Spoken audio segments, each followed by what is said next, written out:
28. Elliot's still with us. I think he's really getting into this story now. A giant catapult. What seemed like a split second later, she was lying in a crumpled heap on the floor of Sir Ray Lancaster's oak-panelled office. The girl had brought a cloud of soot with her, and she couldn't help coughing and spluttering as she tried to breathe. As the cloud passed, she found herself face to face with a horned creature. No! As her hand reached out to stop it attacking her, she realised it was stuffed. A plinth underneath read, Pyrenean Ibex. Not that Elsie could read.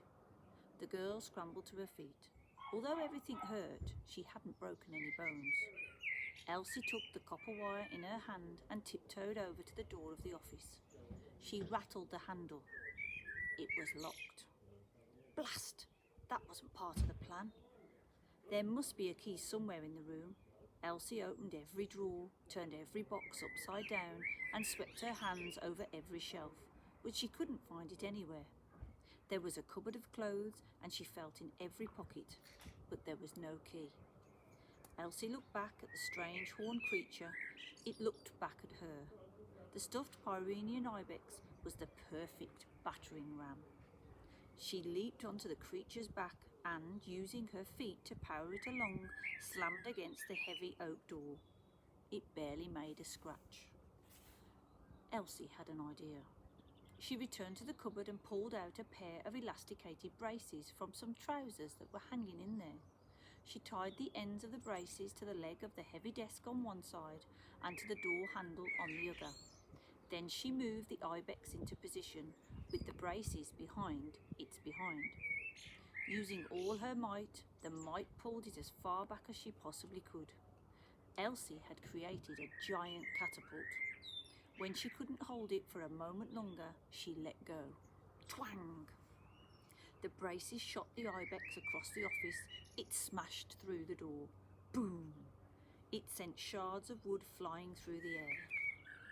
Elsie couldn't help but smile at the destruction she had caused. She picked up the end of the copper wire and, with a smile on her face, waltzed through the hole she had made in the door. Hello. Chapter 29. Dino Ladder. Down in the main hall, the professor was sitting in his wheelchair, staring up at the ice monster. Frozen air was smouldering from the glass tank. Elsie dashed down the steps to join him.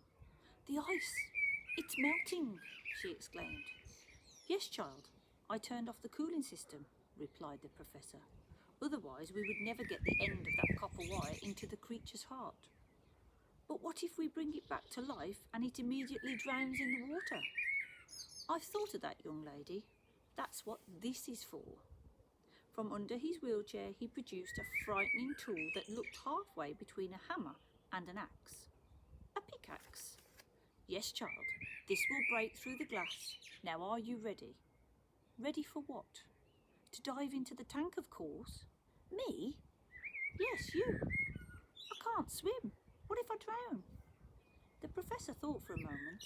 "Then, urchin, you will be immortalised." "Immortalised?"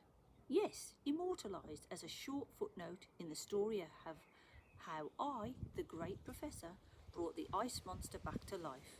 Now climb to the top of the tank." Elsie looked around the hall. "Have you got a ladder, Professor?" she asked. The man's expression darkened. "Oops," he replied. "I forgot that." "Not so great after all, are you?" mused the girl. The professor gripped the pickaxe tightly. "I'll find a way," said Elsie. She looked around the main hall for something, anything that could be used as a ladder.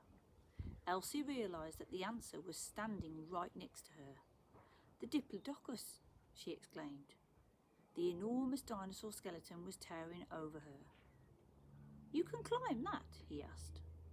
"Yes. I have monkey feet." "I'll think of it as a dino ladder."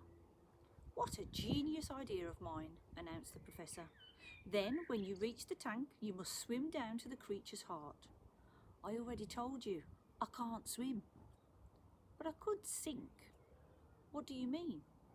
"Professor, may I borrow your pickaxe?" Be my guest." The girl took it from him. It felt really heavy, but she did her best to pretend it wasn't. She marched over to a glass cabinet that housed a rock the size of a football. Crash! She smashed the glass and heaved out the rock. "That's a meteorite," remarked the professor. "Here you go," she said, passing back the pickaxe. "This meteorite will make me sink." "What a splendid idea of mine," he mused. Elsie placed the end of the copper wire back in her mouth and picked up the rock. Slowly but surely her monkey feet began stepping along the bones of the tail. As if climbing a dinosaur skeleton holding a meteorite weren't hard enough already, it was dark in the museum.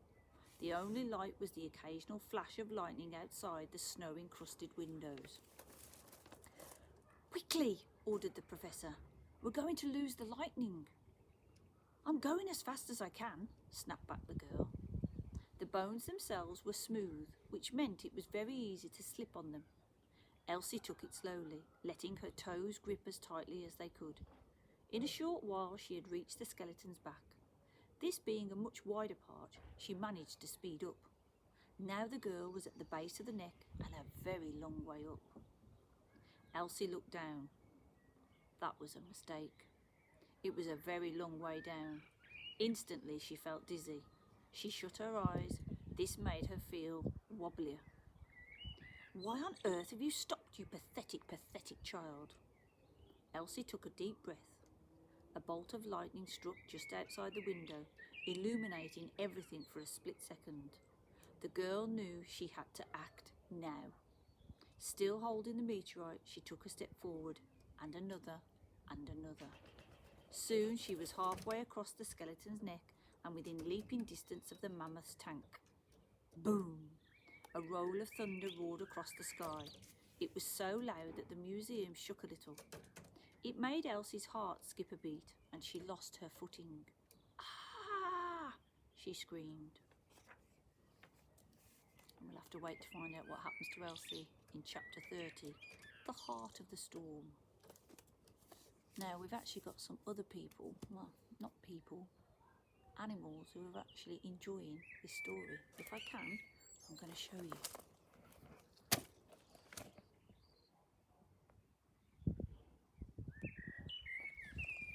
And there you go. So, some other animals enjoying the ice monster. See you next time for chapter 30.